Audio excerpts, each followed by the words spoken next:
जय श्री राम। श्रीमद् भगवद गीता के 15वें अध्याय पुरुषोत्तम योग का 6ठा श्लोक।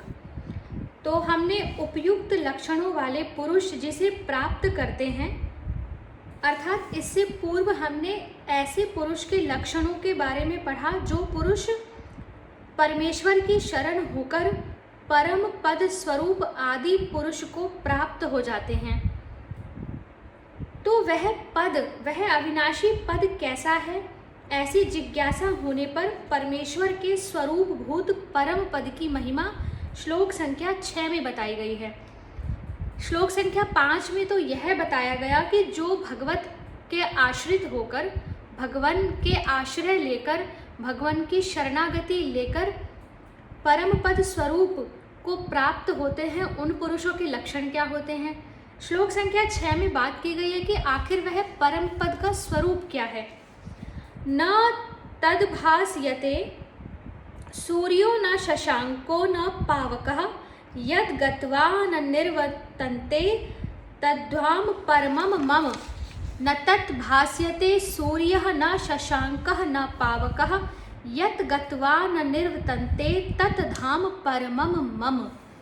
अर्थात जिस परम पद को प्राप्त होकर मनुष्य लौटकर संसार में नहीं आते, उस स्वयं प्रकाश परम पद को न सूर्य प्रकाशित कर सकता है, न चंद्रमा और न अग्नि ही।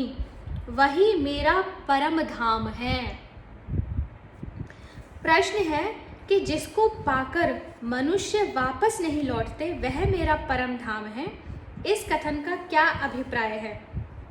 उत्तर है कि इस कथन से भगवान ने यह भाव दिखलाया है कि मेरा जो नित्य धाम है वह सच्चिदानंदमय दिव्य चेतन और मेरा ही स्वरूप होने के कारण वास्तव में मुझसे अभिन्न ही है। मुझ में और उसमें भेद नहीं है, कोई भिन्नता नहीं है। अतः यहाँ परम धाम शब्द मेरे नित्य धाम तथा मेरे स्वरूप और भाव आदि सभी का वाचक है। अभिप्राय यह है कि जहाँ पहुँचने के बाद इस संसार से कभी किसी भी काल में और किसी भी अवस्था में पुनः संबंध नहीं हो सकता, वही मेरा परम धाम अर्थात मायातीत धाम है और वही मेरा स्वरूप है। इसी को अव्यक्त, अक्षर, परम गति भी कहते हैं। अव्यक्त जिसको व्यक्त ना किया जा सके, अक्षर जिसका क्षय ना हो, परम गति कहते हैं। इसी का वर्णन श्रुति में किया गया है। यत्र न सूर्यस्तपति यत्र न वायुर्वाति यत्र न चंद्रमा भाति यत्र न नक्षत्राणि भान्ति यत्र नाग्निर्दहति यत्र न मृत्युः प्रविशति यत्र न दुखानि प्रविशन्ति सदानंदम परमानंदम शांतम शाश्वतम सदा शिवम ब्रह्मादिविन्दितं योगी ध्येयं परम पदम यत्र गत्वा न निर्वर्तन्ते योगिनः। अर्थात जहाँ सूर्य नहीं तपता, जहाँ वायु नहीं बहता, जहाँ चंद्रमा नहीं प्रकाशित होता, जहाँ तारे नहीं चमकते, जहाँ अग्नि नहीं जलाता, जहाँ मृत्यु नहीं प्रवेश करती, जहाँ दुख नहीं प्रवेश करते और जहाँ जाकर योगी लौटते नहीं, वह सदानंद परम आनंद शांत सनातन सदा कल्याण स्वरूप ब्रह्मा आदि देवताओं के द्वारा वंदित योगियों का ध्येय परम पद है। दूसरा प्रश्न है, यहाँ तत्पद किसका वाचक है तथा उसको सूर्य, चंद्रमा और अग्नि प्रकाशित नहीं कर सकते, इस कथन का क्या अभिप्राय है? तत् का शाब्दिक अर्थ है उस, लेकिन यह तत् किसको इंगित कर रहा है? तो तत्पद यहाँ उसी अविनाशी पद के नाम से कहे जाने वाले पूर्ण ब्रह्म पुरुषोत्तम का वाचक है तथा सूर्य, चंद्रमा और अग्नि उसे प्रकाशित नहीं कर सकते। इस कथन से उसकी अप्रमेयता, अचिंत्यता और अनिर्वचनीयता का निर्देश किया गया है। अभिप्राय यह है कि समस्त संसार को प्रकाशित करने वाले सूर्य, चंद्रमा, अग्नि एवं ये जिनके देवता हैं वे चक्षु मन, चक्षु के देवता सूर्य हैं और मन के देवता चंद्र हैं। वाणी कोई भी उस परम पद को प्रकाशित नहीं कर सकते। इससे यह भी समझ लेना चाहिए, चूंकि वो निर्वचनीय है, उसकी विवेचना नहीं की जा सकती। इनके अतिरिक्त और भी जितने प्रकाशक तत्व माने गए हैं उनमें से भी कोई या सब मिलाकर भी उस परम पद को प्रकाशित करने में समर्थ नहीं हैं, क्योंकि ये सब उसी के प्रकाश से, उसी की सत्ता, स्फूर्ति के किसी अंश से स्वयं प्रकाशित होते हैं। ऐसा 15वें अध्याय के 12वें श्लोक में भी कहा गया। यही सर्वथा युक्ति युक्त भी है। अपने प्रकाशक को कोई कैसे प्रकाशित कर सकता है? जिन नेत्र, वाणी या मन आदि किसी की वहाँ पहुँच भी नहीं है, वे उसका वर्णन कैसे कर सकते हैं? श्रुति में कहा है ब्रह्मोपनिषद में, यतो वाचो निर्वतन्ते अप्राप्य मनसा सह, जहाँ से मन के सहित वाणी उसे प्राप्त किए बिना ही लौट आती है, वह पूर्ण ब्रह्म परमात्मा है। एतएव वह अविनाशी पद वाणी और मन आदि से अत्यंत ही अतीत है। उसका स्वरूप किसी प्रकार भी बतलाया या समझाया नहीं जा सकता। पहले से तीसरे श्लोक तक संसार वृक्ष के नाम से क्षर पुरुष का वर्णन किया।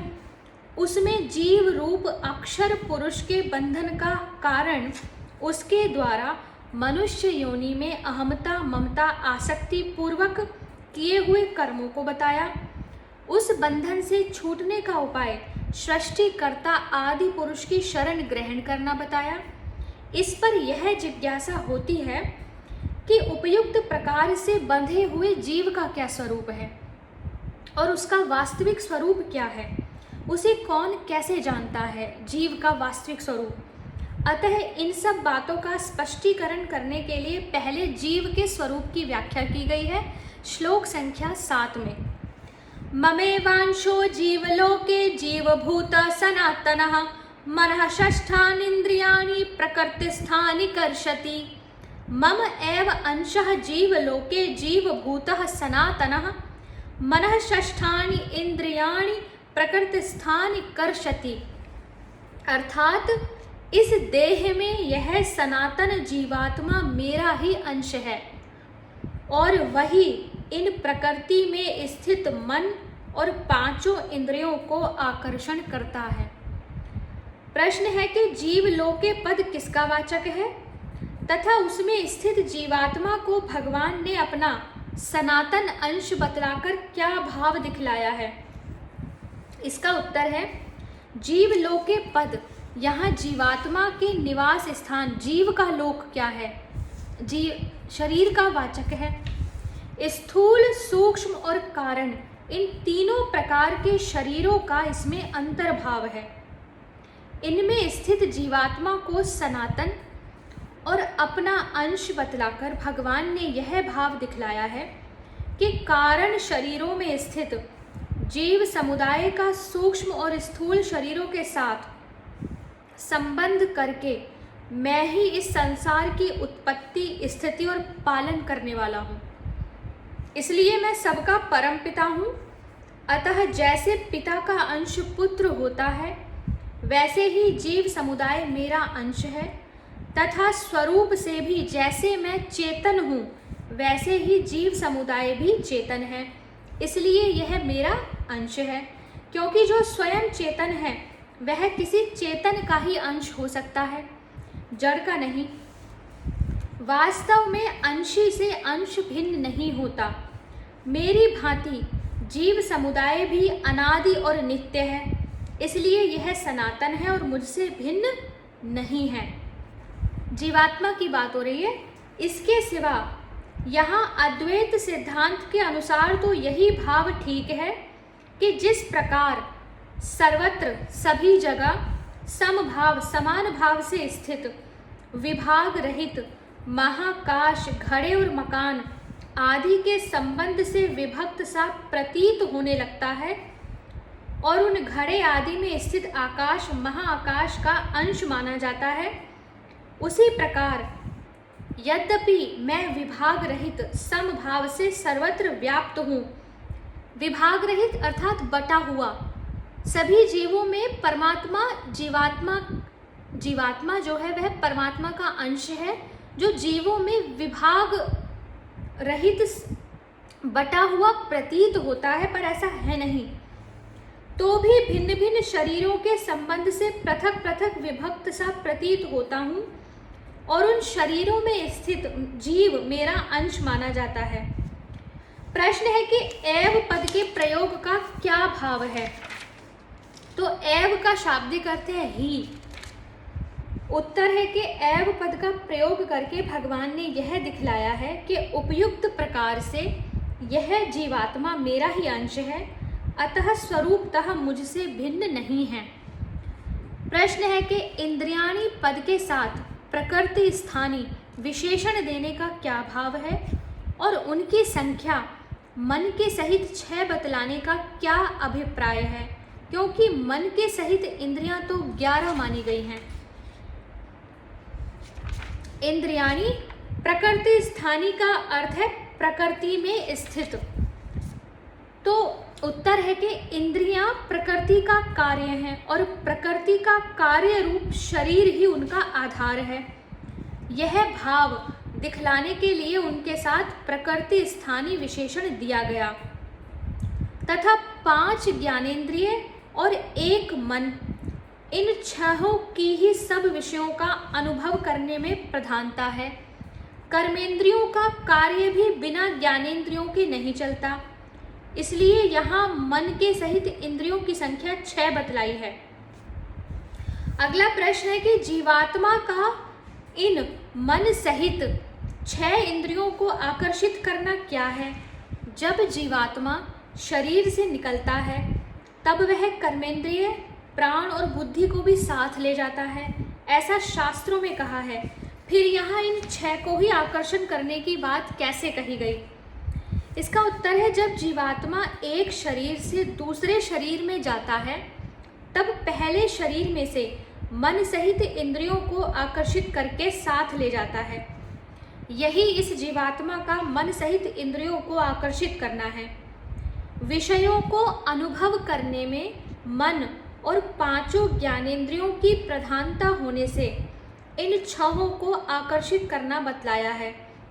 यहाँ जो मन है वो शब्द अंतःकरण का वाचक है, अतः बुद्धि उसी में आ जाती है और जीवात्मा जब मन सहित इंद्रियों को आकर्षित करता है तब प्राणों के द्वारा ही आकर्षित करता है।